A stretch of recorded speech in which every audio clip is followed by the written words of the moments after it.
que pasé a este lugar, hemos tomado 23 minutos. No estaba en el programa tomar 23 minutos. Pero ¿cuántos creen que el Espíritu Santo del Señor está aquí? Amén. Gloria a Dios para siempre.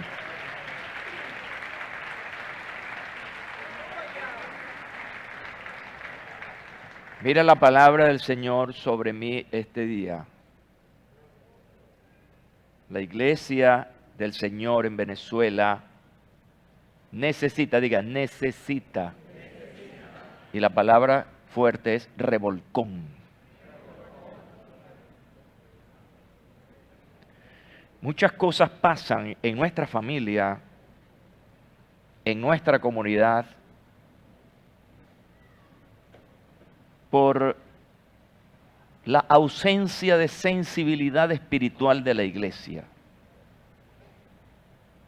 No crea el cuento que algunos, como decimos vulgarmente en Venezuela, echan por ahí, de que la iglesia eso es asunto de religión. No. El Señor le dio a su iglesia, Jesucristo le dio a su iglesia un carácter de reino. Y eso significa gobierno.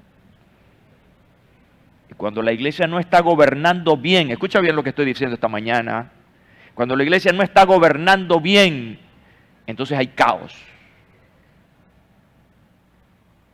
De manera que la iglesia del Señor, y estoy hablando globalmente, debe ser movida para que entonces traiga el reino, que sería entonces orden. Espero que estén grabando eso, por favor.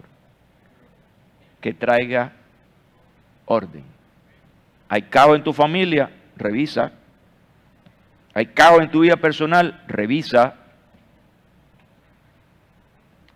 Necesitamos realmente asumir el papel de iglesia. Y cuando hablo de iglesia, levanta tu mano, por favor. Me estoy refiriendo a ti.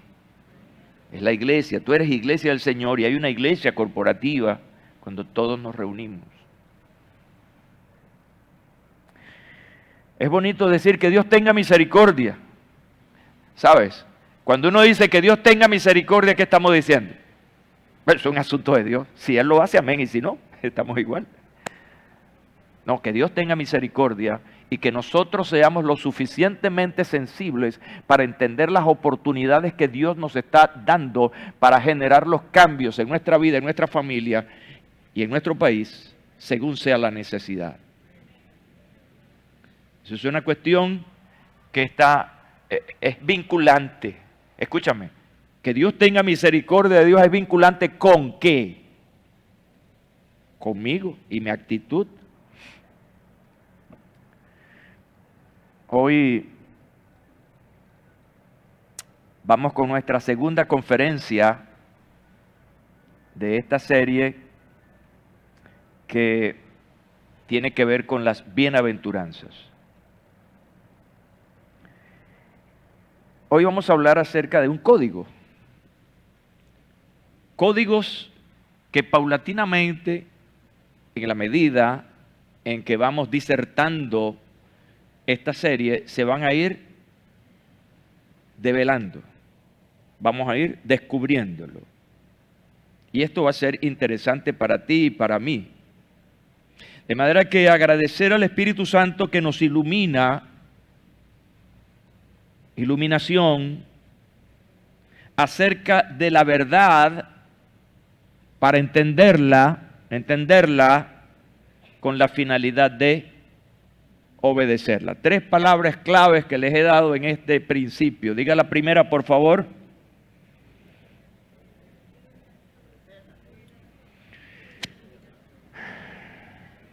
¿Sí me están siguiendo? Iluminación. La segunda palabra clave en esta pequeña oración que he compartido, ¿cuál es? ¿Cuál es? Entenderla. ¿Y la tercera cuál es? Obedecerla.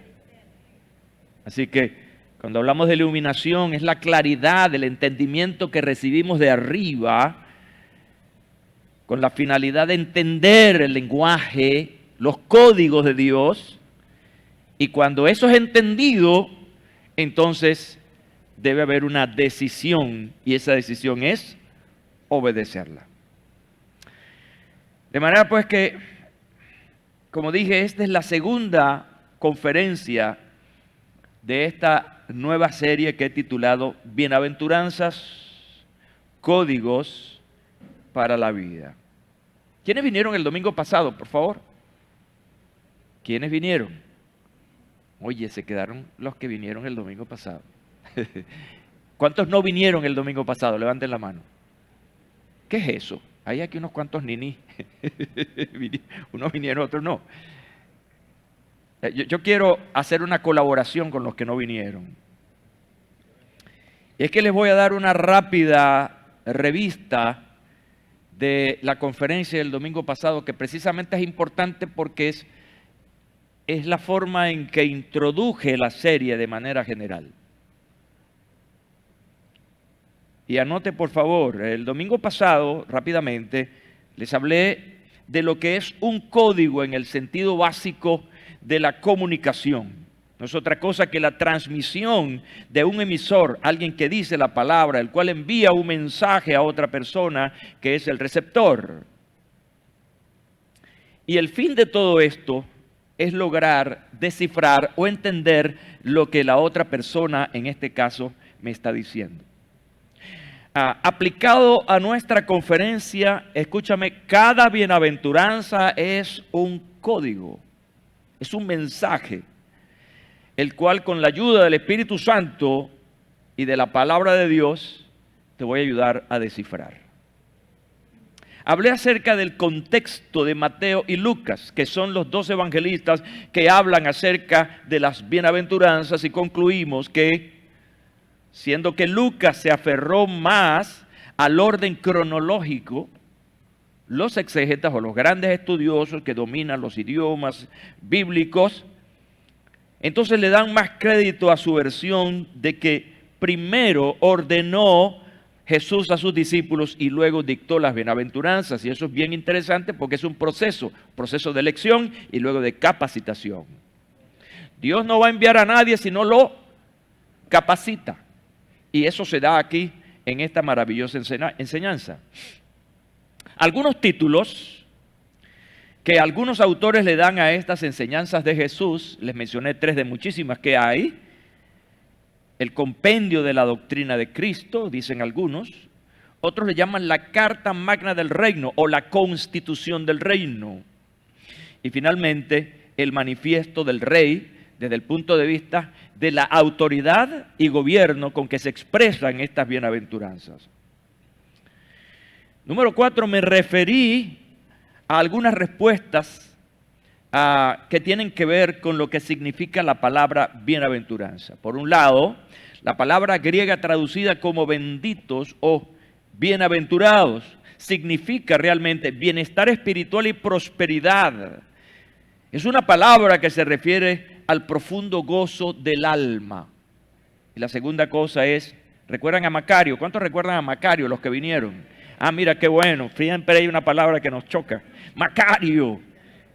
Es una palabra que viene del griego Makarios, que significa bienaventurado, dichoso o feliz. ¿Hay alguna persona aquí que se llame Makarios? ¿Hay uno? Qué bueno. ¿Cuántos son Makarios aquí? Amén. Gloria al nombre de Jesús. Luego señalé la audiencia que Jesús tuvo en esa ocasión, principalmente sus discípulos, pero había gente de toda Palestina, así que Jesús tenía un auditorio bastante grande, muy heterogéneo. Número 6, también me ocupé de las formas, cómo, por ejemplo, cómo y por qué y para qué se sentó Jesús. Y dijimos allí que para hablar la palabra, la cual significaba en ese momento la palabra de un rabino, cuya enseñanza era central y oficial, era el carácter que se le daba a esa palabra. Dentro de las formas también vimos en el primer versículo que Jesús abrió su boca y les enseñaba. Y esta forma se usa para un pronunciamiento solemne, grave y dignificado. Es la manifestación de una persona que abre su corazón a la verdad y deja fluir su mente y sentimientos de manera total. En términos generales, realicé estos planteamientos que ya les he mencionado y espero ponerlos en contexto ahora a todos para dedicarnos a hablar de Mateo capítulo 5 versículo 4. Allí nos vamos a ubicar. Y es precisamente donde Jesús exclama la siguiente bienaventuranza. Bienaventurados los que lloran, pues todos serán consolados. Diga después de mí entonces, bienaventurados los que lloran, porque ellos recibirán consolación. Capítulo 5 de Mateo, versículo 4. Es bueno decirles lo siguiente, porque cuando Jesús está exponiendo las bienaventuranzas, no encontramos allí, y esta es mi opinión personal, no mencionó Jesús un orden jerárquico. Realmente, la bienaventuranza que estoy tomando hoy, numéricamente hablando, es la número 4. Sin embargo, para mí, yo no veo que exista un orden jerárquico aquí, pues todas, y cuando ustedes la leen, van a ver que todas revisten una importancia en cada categoría, en cada acción de la vida a la que Jesús se está refiriendo. En esta bienaventuranza, y es interesante, encontramos, como en las otras, un aspecto importante de la gramática que es contrastes. Me hace acordar mucho del libro de Proverbios, donde hay muchos contrastes. Y aquí encontramos, por ejemplo, el contraste entre llorar y consolación. Son dos cosas diferentes, pero que de alguna manera una puede ser la respuesta a la otra. La consolación puede ser la respuesta ¿a qué cosa? A la tristeza o al llorar. Decía el célebre predicador inglés Spurgeon lo siguiente: nos ha fallado de notar que la última palabra del Antiguo Testamento es maldición. Y eso sugiere que el sermón apertura del ministerio de nuestro Señor comienza con la palabra bienaventurado. Y eso es un contraste. La palabra con la que cierra el Antiguo Testamento es la palabra maldición. Pero la palabra con la que Jesús proyecta de manera inicial su ministerio es precisamente lo contrario, es bienaventurados. Ahora vamos a concentrarnos en estas breves palabras de la bienaventuranza de Mateo 5:4. Y quiero enfocarme en las primeras, bienaventurados los que lloran. Así que divido la oración. Y la primera parte es bienaventurados los que lloran.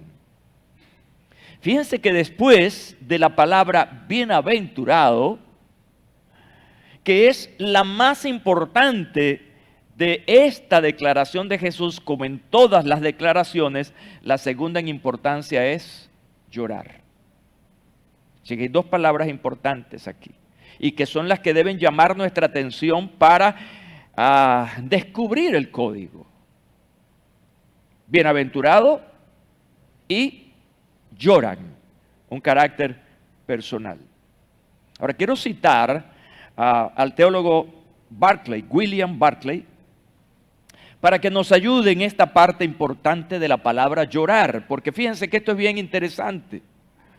La Biblia no fue escrita en español, por lo tanto, para nosotros es una traducción de otra lengua original o matriz. En este caso, un idioma que es el griego. Y fíjense lo interesante, en una ocasión, en una reunión, no recuerdo dónde, sé que fue fuera del país, coincidí en mi mesa con una persona griega, un cristiano griego. Y obviamente llamó mi atención y le pregunto acerca del idioma griego. Y él me dice, lo que pasa es que ese idioma de la Biblia no está actualizado con el idioma que nosotros hablamos actualmente en Grecia. Así que para los mismos griegos tienen que indagar sobre algunas palabras que no son familiares para ellos. En el tiempo en que Jesús habló, se usaba un tipo de griego que llamaban griego koiné, que era como más popular. Bueno, transcurrieron muchos años y obviamente los idiomas tienden a tener sus variaciones. Si yo dijera alguna palabra vieja aquí, que no la voy a decir para que no me saquen la cuenta de mi edad, muchos de ustedes, algunos jóvenes en especial, no sabrían, ¿y qué es eso, pastor? Pero vamos a dejarlo hasta ahí. Bueno, entonces es importante siempre cuando estudiamos la palabra del Señor indagar en las traducciones acerca del idioma original en que se escribió la palabra de Dios. Barclay dice que la palabra griega para llorar, utilizada aquí precisamente en este versículo, escuchen, bien interesante, es la palabra más fuerte para llorar en el lenguaje griego. Es la palabra que es usada para llorar por los muertos, por el lamento apasionado por aquel que fue amado. Y cito a otro autor, William Hendrickson, dice que la palabra que se traduce llorar es la segunda bienaventuranza. En la segunda bienaventuranza indica un pesar, esto es interesante, que comienza en el corazón, toma posesión de toda la persona y se manifiesta exteriormente. Quiere decir que detrás de llorar hay una poderosa emoción incontenible que, como dice el autor, se expresa de manera exterior. El exponente bíblico Joy John acerca de este llorar, él lo calificó como un lloro espiritual. Y este va más allá todavía. No solamente algo relacionado con las emociones, va más allá. Está relacionado con el espíritu. Y aquí no estamos hablando, él no se refiere al espíritu humano, ¿ya? Se está refiriendo al espíritu que Dios puso en el hombre, en lo más profundo de su ser. Hay una manifestación de ese dolor. Yo quiero que vayan tomando en cuenta, guardando en sus mentes esto, porque nos va a llevar a un final interesante. Podemos decir que por definición los que lloran no son felices. Hay gente que llora de felicidad, pero aquí no está hablando de eso, es otro asunto.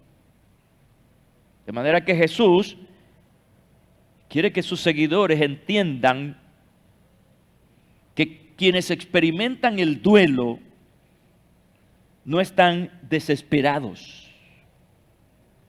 En el contexto de la enseñanza, por eso del capítulo 5 hay que ir hacia atrás para ver de qué viene relacionándose el asunto. Recuerden, siempre les he dicho que ese es el contexto y hay que estar en conexión, en contacto con el contexto. Y en el contexto de esta enseñanza de Jesús sobre el reino de los cielos venidero, quienes lloran pueden hacerlo por su propio pecado o por el pecado de Israel. Ese es el contexto. Así que el contexto nos muestra una situación nada agradable. Es una situación de caos espiritual, donde la única manera de traer orden a ese caos espiritual es entrar en reconciliación con Dios. Escúchenme bien, y la reconciliación con Dios comienza con la confesión del pecado. Y no hay una cosa que pueda generarle al hombre más agotamiento espiritual, más agotamiento emocional, es el pecado. porque el pecado es precisamente una manifestación de la culpa. Interesante, ¿verdad? Es una manifestación de la culpa. Y que es una culpa que muchas veces no podemos resolver nosotros de acuerdo a nuestras fuerzas, a nuestra sabiduría. No es la psicología, no son las ciencias humanas lo que pueda resolver el problema del pecado. Por eso es tan fuerte y tan difícil. Entonces, si lo estás comprendiendo de esta manera, el arrepentimiento, escúchame bien, que debe ser acto seguido a la confesión, debe traer algo de tristeza.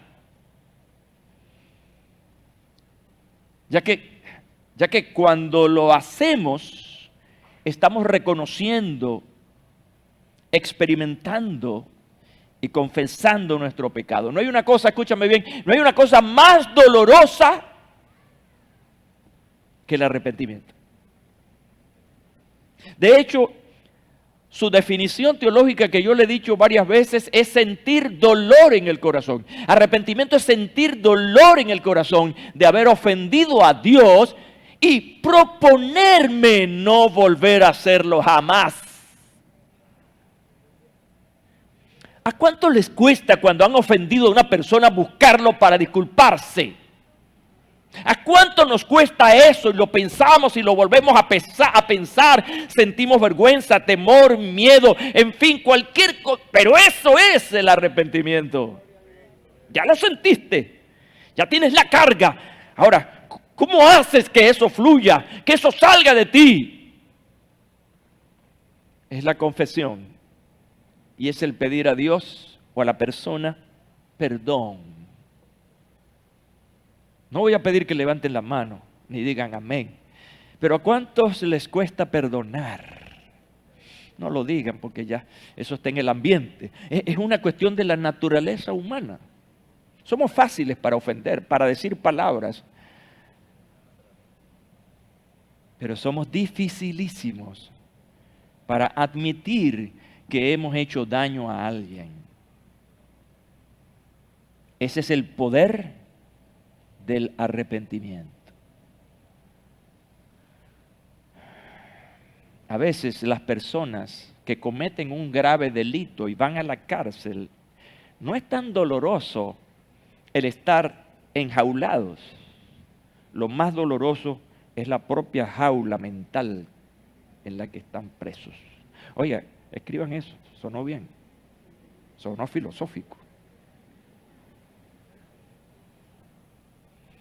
Están allí, presos, pagando esa culpa, pero no han podido superar lo que hicieron. Solamente eso es transformado cuando el individuo va delante del juez de los jueces, del Señor de señores, y expresa con dolor su culpa, aleluya, y es perdonado y sanada su alma, y entonces comienza a disfrutar del gozo de la liberación.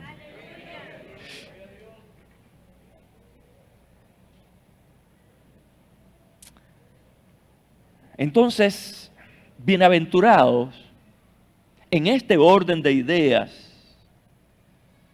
son los que lloran, arrepintiéndose de su pecado, porque el reino de los cielos va a venir y los va a rescatar.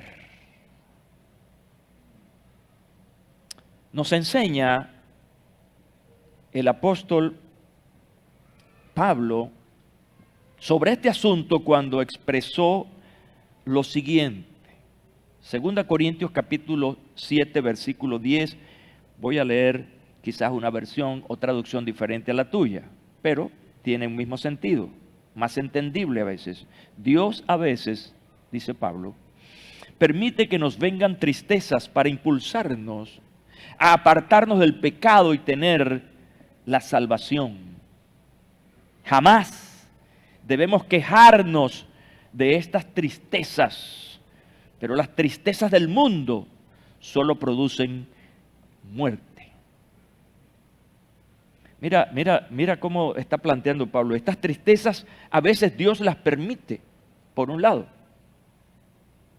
Pero también nos dice este pasaje que la tristeza que Dios da es diferente a la tristeza que el mundo da. Contraste. Entonces, este llanto de la tristeza, según Pablo, produce arrepentimiento. Esta versión dice, para impulsarnos a apartarnos del pecado, y eso es arrepentimiento. La fase final del arrepentimiento es abandonar el pecado y no volver a hacerlo. Y esto dice Pablo que es para salvación. Observa entonces ahora con más detenimiento la diferencia que indica Pablo aquí.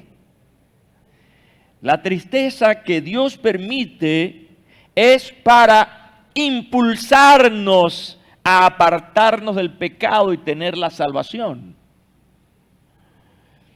Pero las tristezas del mundo solo producen muerte.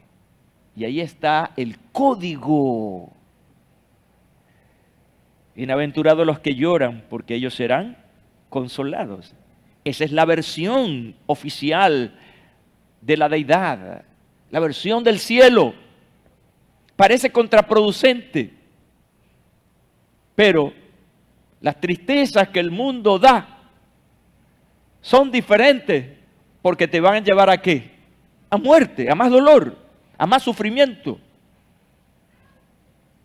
Y para nosotros y para el mundo y para mis amigos y amigas aquí, esta es una excelente noticia.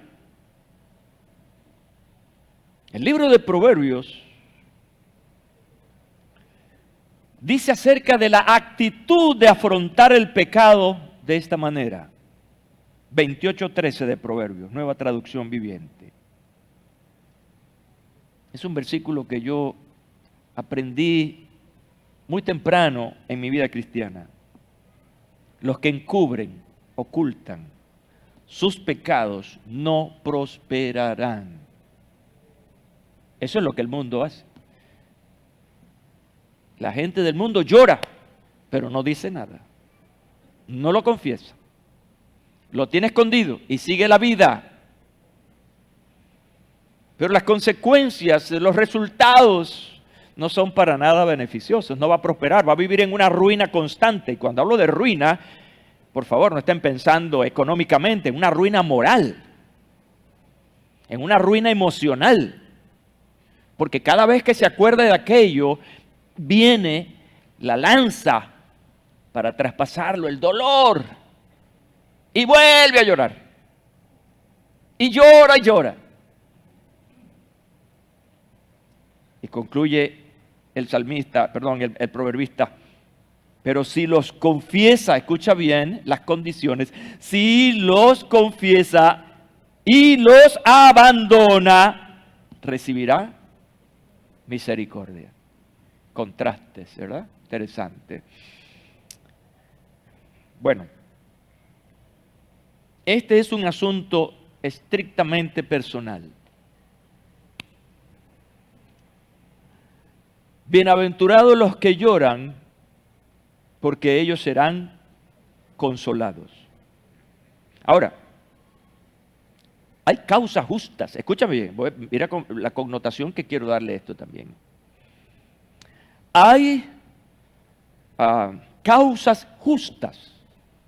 Porque la pregunta que podríamos hacernos también nosotros este día es, ¿y los justos? Los que no pecan, entonces no lloran. Están conmigo, ¿verdad? Le estoy dándole la vuelta a la ñema.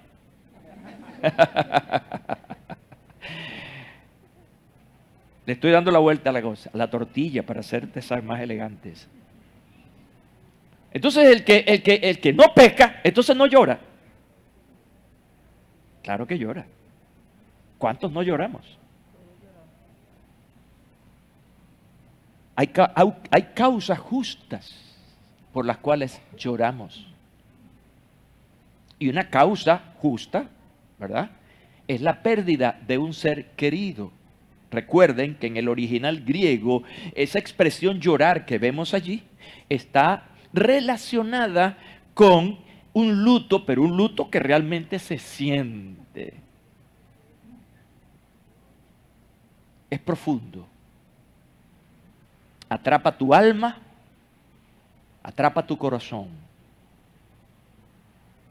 Ese llorar por esa causa, donde tú no estás pecando, tú no eres el originador de eso, pero lo sientes, aplica a será consolado. ¿Están conmigo, verdad? Hay sufrimientos muy fuertes. Un padre, una madre con su hijo adolescente o ese hijo desobediente como el hijo pródigo, que sufre por su hijo y llora por su hija. Las condiciones del reino de Dios establecen entonces la posibilidad para el consuelo. Así que en este día tenemos aquí dos grandes brazos sobre los que descansa esto de llorar. Dos brazos, levántelos así. Levántelos. A veces hay que mover a la gente. Eso, qué bueno. Diga, gracias pastor por el ejercicio, me hacía falta. Sí, estaba muy acartonado, pero... Dos brazos sobre los que descansa este asunto. El brazo del pecado, ¿verdad?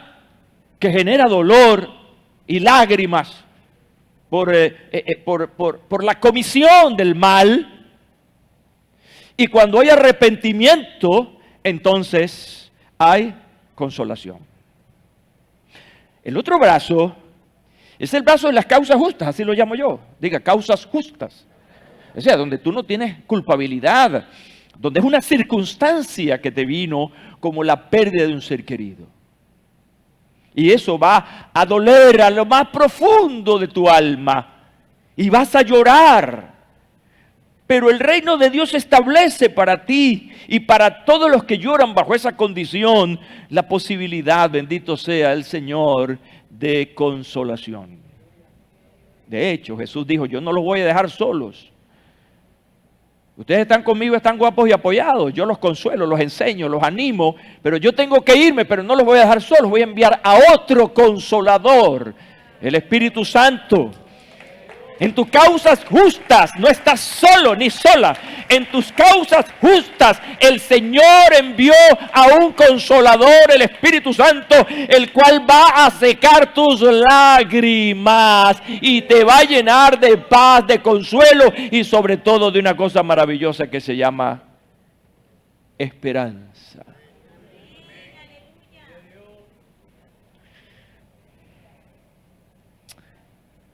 Voy a cerrar esta parte para pasar a la segunda parte de la oración.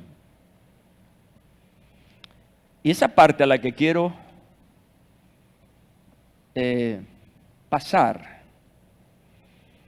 que no debo dejar porque tiene una aplicación misional. Y es que los que son consolados lloran por los pecados de otros. Puse el ejemplo del hijo rebelde. ¿Y por qué es rebelde ese hijo? Porque no obedece. ¿Y qué no obedece? Las buenas normas y de repente entonces anda mal por ahí haciendo cosas. ¿Qué genera eso? Dolor en un padre, una madre, llora por eso. Y se va a quedar llorando por el hijo vagabundo y se va a quedar llorando. No. Va a ser un ejercicio importante. Va a llorar por los pecados de otros. Lo que significa es que va a interceder. La intercesión genera muchas veces lágrimas, tristeza. Y generalmente ocurre cuando sentimos las malas acciones de otra persona. Esto lo podemos observar en la Biblia, en muchos episodios de ellas, y especialmente en grandes hombres de Dios, como son los profetas. Por ejemplo, Jeremías e Isaías fueron profetas que lloraron por la nación, lloraron por su pueblo, al ver la condición abominable, deprimente de la vida espiritual de la nación. Y allí estuvieron. Y me encantó investigando la lectura que encontré en la segunda carta del apóstol Pedro, en el capítulo 2, versículos 7 y 8, donde menciona precisamente a uno de estos hombres de la Biblia. Dice, sin embargo, Dios también rescató a Lot. Dios rescató también a Lot y lo sacó de Sodoma. Porque Lot era un hombre recto. Escuchen bien, aquí está un justo que no había pecado, o sea que se mantuvo fiel a Dios. Un hombre recto que estaba harto de la vergonzosa inmoralidad de la gente perversa que lo rodeaba. Mire el versículo 8. Así es, Lot era un hombre recto, atormentado en su alma por la perversión que veía, oía a diario. Él no fue una persona sin alma. Él sintió, porque él era un testigo presencial de la gravísima inmoralidad de los habitantes de Sodoma y Gomorra. Lo experimentó de cerca con su familia y los hombres que faltaron al respeto, por eso no lo seguimos, cuando los ángeles vinieron a rescatarlos y asumieron aquellas actitudes corruptas. ¿Podemos nosotros, tú y yo, los que estamos aquí, ver lo que está pasando en nuestro entorno, en nuestra comunidad, y hacernos los locos? No sentir. Y si no sentimos, obviamente, no vamos a hacer nada. La Biblia del mundo dice que ojos que no ven, corazón que no siente, pero lo estamos viendo y estamos escuchando. Estos hombres de Dios, Jeremías, Isaías, mencionando acá el caso de Lot, ellos hicieron algo al respecto. La pregunta es, ¿qué vas a hacer tú? ¿Qué vas a hacer tú con ese vecino, con esa vecina que dice, Señor, o te lo llevas o te lo mando?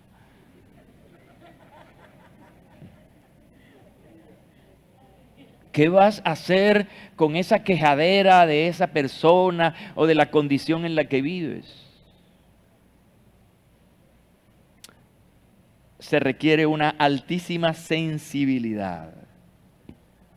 Resumiendo esta primera parte, esta bendición, que no es otra cosa, bienaventuranza, se produce, esa bendición se produce sobre los que lloran, en primer lugar, cuando lo hacen por sus propios pecados. Y número 2, por los pecados de otros. Y número 3, por el sufrimiento y la tristeza que hay en el mundo. Así que no es una cuestión banal, superficial, ver, ay, bienaventurados los que lloran, así. No, estos son códigos. ¿Están conmigo? Los códigos te llevan a profundizar el asunto. Porque este mundo, donde tú y yo vivimos, pregona la filosofía de buscar placer y hacer seguir lo que te haga sentir bien y tratar de ser feliz lo más que puedas. Sin embargo, la felicidad de este mundo, como decía Pablo, es una felicidad que no tiene sustento, por lo tanto lo que ocasiona es muerte, separación de Dios. Nosotros, escuchen bien, y esto es muy importante, apliquemos eso a nuestras reuniones incluso. Cuando tú vienes a una reunión como esta, ¿qué vienes? Yo esta mañana oraba y pensaba en la reunión de hoy y le decía, Señor, oye, Señor, por favor, estamos hartos de religión, de repetidera, estamos hartos de seguir un patrón. Quiero más. Entonces, ¿cuál es la razón por la que tú vienes a una reunión como esta? Costumbre, súmale un poco más de fuerza, hábito. Ver a fulano porque tengo que decirle algo. Algunos tienen deudas por ahí, voy a ver si lo pesco hoy. Ese es el propósito, eso es banalidad. Eso sí, ese es un sinsentido, un sin valor. Otros dicen, voy porque el culto es bueno. Porque el culto es la música, el aire acondicionado, la butaca, en fin. No, ¿sabes? Cuando piensas de esa manera estás pensando en ti, en tu placer. Eso se llama hedonismo, la autosatisfacción. No, por favor. Saquemos eso de nuestra mente, porque eso lo hace el mundo. El mundo busca lo que le hace feliz. Busca la satisfacción en sus cosas. Y nosotros tenemos que enfocarnos en contemplar la hermosura del Señor. Yo me alegré con los que decían, a la casa del Señor iremos. ¿Por qué? Porque vamos a disfrutar de la bendición del Señor. Voy a expresarle mi adoración, mi gratitud a Él. Voy a conocer más al Señor. Voy a orar con los hermanos. Aleluya, voy a aprender de la palabra de Dios. Ese es un buen principio para venir a la casa de Dios. Cualquier otro que esté fuera de eso es una tontería.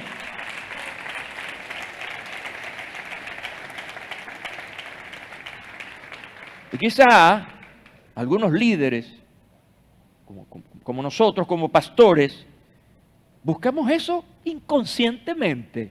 Vamos a hacer esto para atraer a las personas. Vamos a ponerle esta música, vamos a traer a fulano de tal, que ese sí es bueno en la adoración, o es un buen predicador. Estamos pensando en hacer sentir bien a la gente en un ambiente, y eso no es el asunto. Porque el día que no tengas ese ambiente te vas a sentir mal, porque no te están satisfaciendo. Ven con sencillez de corazón, con humildad, ven expuesto, ven con el corazón abierto, así como cuando Clark Kent se abre. Ven con ese corazón abierto así. Y ven sin pautas, que las pautas las ponga el Espíritu de Dios. Gloria a Dios.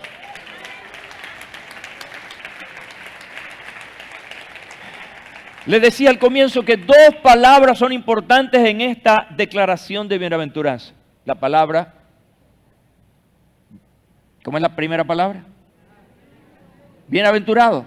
Luego viene la palabra llorar. La tercera palabra es consolación. Ya vimos la palabra, domingo pasado vimos la palabra bienaventuranza, pero hoy nos dedicamos a hablar un poco de llorar. La segunda palabra de hoy es consolación. Quiero partir en esta segunda parte. Aquellos que lloran pueden saber algo especial acerca de Dios. Este es un código interesante. Cuando lloras con esa profundidad como la hemos definido en la parte anterior, eso te abre una especie de paraván. Te abre una especie de, ¿cómo llamaríamos?, de puertas gigantes para conocer más lo especial que es Dios. Acompáñame con Filipenses capítulo 3, versículo 10, porque ahí está una respuesta interesante. ¿A cuántos les gustan las bendiciones del Señor? ¿Y a cuántos les gustan los sufrimientos del Señor?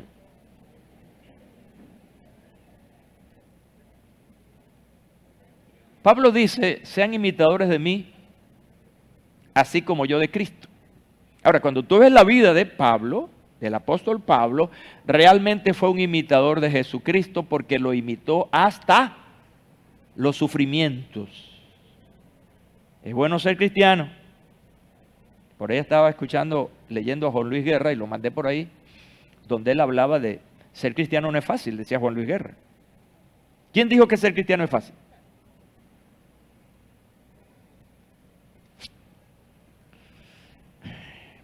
Si imitamos, o sea, si amamos las bendiciones del Señor en su vida, también vamos a tener que participar de sus padecimientos. Es una de las cosas que dice Pablo aquí. Y cuando nos acercamos al Señor, conocemos esa otra parte. Quiero conocer a Cristo y experimentar el gran poder que lo levantó de los muertos. Quiero sufrir con Él y participar de su muerte. ¿Sabe quién dijo eso? El apóstol Pablo. Y la expresión es: quiero conocer a Cristo. Durante este ayuno nos dedicamos a hablar acerca de la necesidad de conocer a Jesús. Y parte de ese conocimiento está en los padecimientos del Señor. Así que es bueno, cuando te pasen cosas difíciles en tu vida, relaciónalas. Voy a usar dos palabras. Relaciónalas o vas a racionalizarlas. Si le pasó a él, que es mi maestro, que me pase a mí, ¿cuál es la gran diferencia? Si él era el Hijo de Dios, yo que soy el Hijo, lo veo como una herencia. Yo decía en el ayuno, en estos días, estamos todos sentados aquí escuchando la palabra de Dios, esto y lo otro, y mientras nosotros estamos aquí, hay cristianos que le están siendo violados sus derechos, su vida.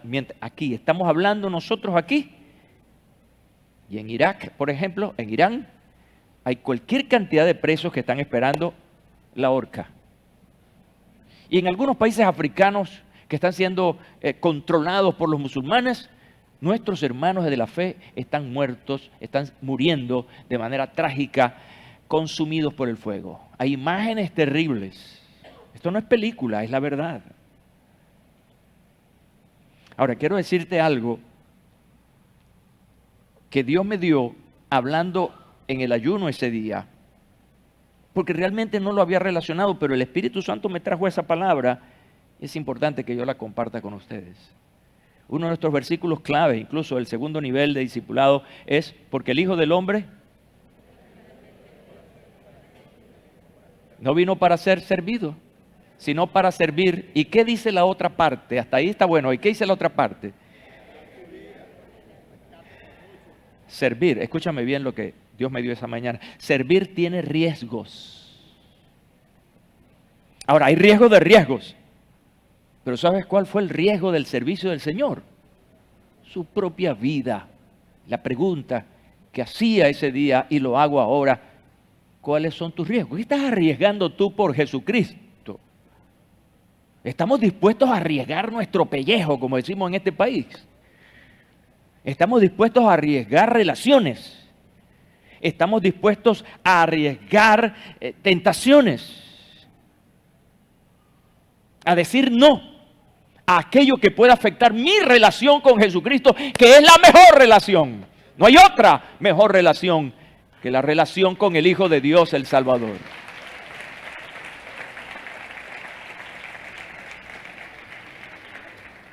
Acompáñame entonces a Isaías 53:3 para otro asunto que podemos aprender cuando lloramos y cuando nos acercamos al Señor. La primera parte es que entendemos, sabemos la participación de sus padecimientos, participamos con Cristo en su dolor. Pero esta segunda cosa registrada en Isaías 53:3, es un acercamiento al hombre de dolor, quien fue familiarizado con la tristeza. Fue despreciado. Escucha bien. Fue despreciado y rechazado. Hombre de dolores. Conocedor del dolor más profundo. Nosotros le dimos la espalda y desviamos la mirada. Fue despreciado y no nos importó.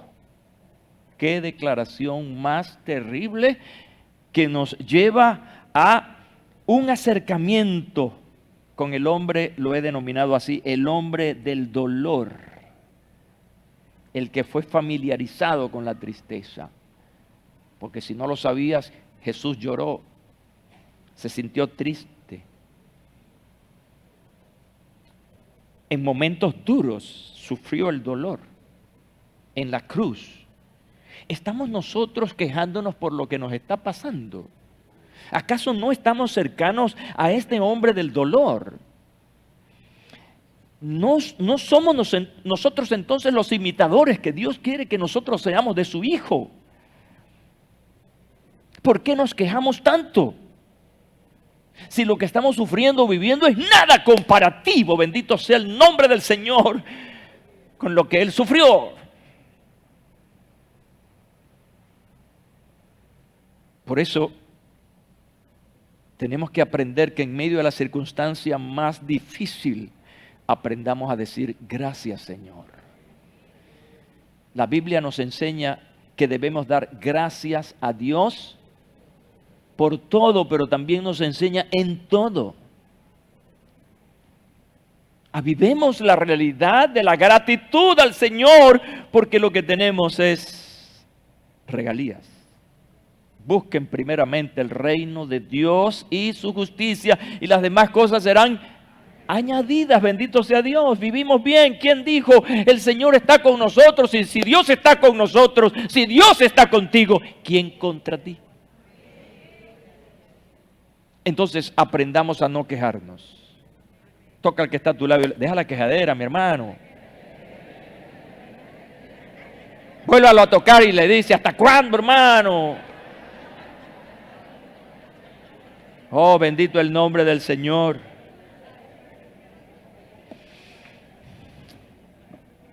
Te tengo un código más para cerrar. Esta es la fresa sobre el helado. Te tengo un código más de esta bienaventuranza. Yo recuerdo que en la Cuarta República nosotros cantábamos un corito. Yo quiero andar en calles de oro con Jesús. Nadie se lo sabe. ¿Ah? Yo quiero andar en calles de oro con Jesús. Pero a esa canción, en aquellos tiempos yo le predicaba lo siguiente: ok, ¿quieres andar en calles de oro con Jesús? Aprende a andar en estas calles con Jesús. Es decir, si quieres andar en calles de oro con Jesús, aprende a andar con Jesús en esta calle, compadre. Comadre, aprenda a andar en estas calles con Jesús. Pero mira, lo interesante de este asunto, de esta bienaventuranza, de esta bendición, escúchame bien, es que no tienes que esperar para recibir la bendición allá en el cielo. Óyeme, esa bendición la tienes aquí en la tierra. Esta bienaventuranza es para vivirla aquí. Están conmigo, ¿verdad? O sea que esto tiene un presente, es ahora, es el ahora. Cuando tú te conviertes en un bienaventurado, estás disfrutando desde ese momento de la firma del contrato, estás recibiendo las bendiciones del Señor. Por lo tanto, disfruta. Mira lo que dice Spurgeon sobre este asunto tan interesante. Debes notar, decía Spurgeon a su audiencia, notar con deleite que la bendición en todo caso está en tiempo presente. Una felicidad para ser disfrutada y deleitada ahora mismo. No es un bienaventurados serán, sino bienaventurados. La bendición tuya está aquí ahora. Ay, si el Señor, si el Señor ya dijo la palabra, es una palabra que está a tu orden. Es una palabra del gozo y la felicidad ahora. Esta expresión me gusta. No lo que tengo, escucha bien, no lo que tengo, sino lo que no tengo. Es el primer punto en contacto entre tu alma y Dios. No lo vas a tener, lo tienes. Y esto es lo bonito de nuestra vida en Cristo Jesús. No hay mejor conclusión que la siguiente. Yo decía, Señor, ¿cómo concluyo esto? Estas informaciones que quiero trasladar como una enseñanza, ¿cómo la concluyo, Señor? Y el Espíritu Santo me llevó directamente al profeta Isaías en el capítulo 53, versículos 1 y 2. Esta es la mejor conclusión. El Espíritu del Señor soberano está sobre mí, porque el Señor me ha ungido para llevar buenas noticias a los pobres. Me ha enviado para consolar a los de corazón quebrantado y a proclamar que los cautivos sean liberados y que los prisioneros sean puestos en libertad. Él me ha enviado para anunciar a los que se lamentan que ha llegado el tiempo del favor del Señor. Aleluya. Este es el Cristo anunciado por el profeta Isaías.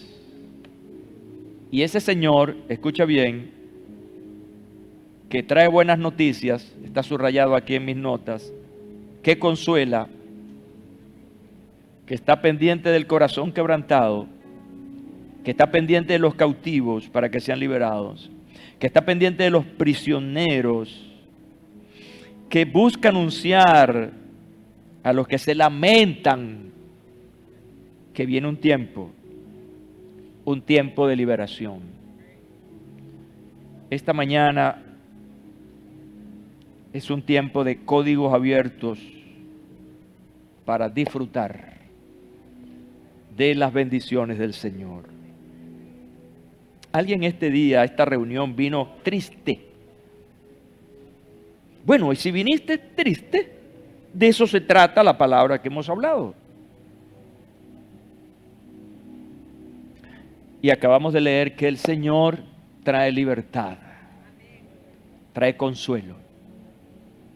Si viniste aquí en una situación difícil, mira, Cristo Jesús, quien dio esta palabra, es quien da el consuelo, porque Él pagó un precio por eso, porque Él ganó la posibilidad de dar eso, de dar consuelo.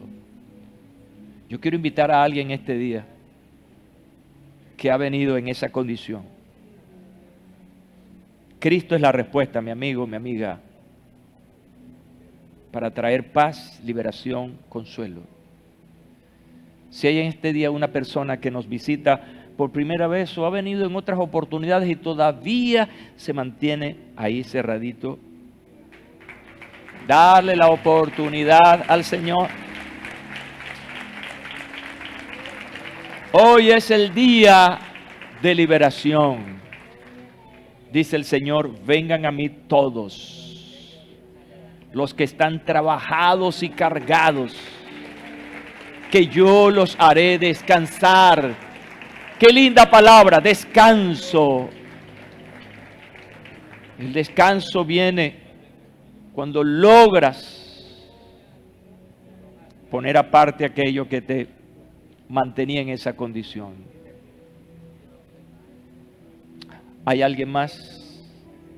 Hay un día, y es este, de consuelo. Escucha, y lo prediqué hoy. No es el consuelo que da el mundo, que es para muerte. El llorar para el mundo es muerte. Mientras que el llorar en Cristo trae entonces felicidad, consuelo. Bendito el nombre del Señor para siempre. Quiero que la congregación se ponga de pie, por favor. Y quiero en la brevedad algo que cantemos mientras nos preparamos para la oración de fe con estas personas que han venido aquí de manera voluntaria, entendiendo la palabra, porque hoy el Espíritu Santo les ha iluminado para entenderlo. Sí, Señor.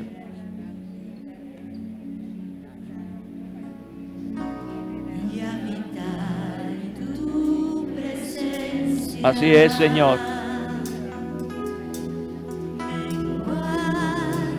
Para que crezcas tú y cada día ser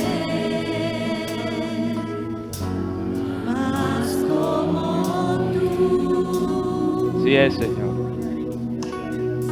Yo quiero más de ti. Sí, Señor. Y habitar en tu presencia. Amén. Sí, Señor. Menguar para que crezcas tú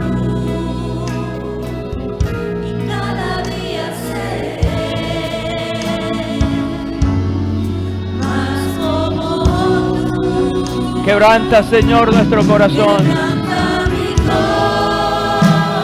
corazón, Quebranta mi vida. entrego mi voluntad A ti.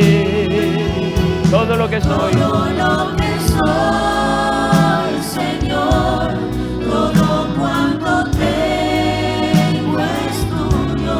Yo quiero menguar para que crezcas tú. Gracias, Señor.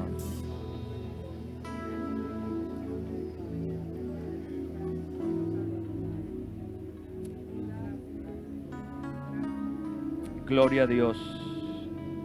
Hoy vamos a hablar con el Señor a través de la oración. Quiero que pongas tu mano sobre tu corazón, por favor. Ponga su mano sobre su corazón. Y mi esposa y yo les vamos a guiar en esta oración de fe. Digan después de nosotros: Padre, gracias por tu Hijo amado, Jesucristo, que murió, resucitó y vuelve, que hoy lo confieso como mi único y personal Salvador. Vengo a ti, Señor, no por un acto religioso, vengo a ti en un acto de fe. Perdona mis pecados, lávame con tu sangre. Yo quiero ser esa persona que tú quieres que sea. Amén y amén. Padre, gracias te damos hoy. Pero esta persona, Señor, hoy aquí, delante de ti, delante de esta congregación, que hace esta confesión de fe. Padre, en el nombre de Jesús, tu palabra dice que aquel que viene a ti no lo echas, sino que lo recibes. Recíbelo, Señor, con todas sus cargas, con todo su dolor, porque lo recibes para dar libertad. En el nombre de Jesús, solo tú conoces el corazón de esta mujer, sus pensamientos, su dolor. Tú vienes para traer a esta vida un cambio. Trae gozo, aleluya. En vez de lágrimas, las transformas en gozo, en bendiciones. Y esta mañana, Padre, en el nombre de Jesús, lo pido y lo creo. Oh, en el nombre de Jesús, que estas lágrimas, Señor, como dice tu palabra, sean convertidas en consuelo. Mujer, eres bienaventurada, porque el Señor te dice que eres bienaventurada porque lloras. Esa bendición es precisamente, finalmente, consuelo. Ahora mismo, echen toda vuestra ansiedad sobre Cristo y Él tendrá cuidado. Oro para que tengas cuidado de esta mujer. Que un día ella recuerde este momento de llanto y que entonces en medio de la victoria testifique del poder glorioso de tu palabra y de tu poder transformador. En el nombre de Jesús. Oh Padre, en el nombre de Jesús, gracia sea desplegada aquí sobre estas personas. Gracia y vida eterna en Cristo Jesús. Amén y amén. Gloria a Dios para siempre. Aleluya. Sé fiel al Señor.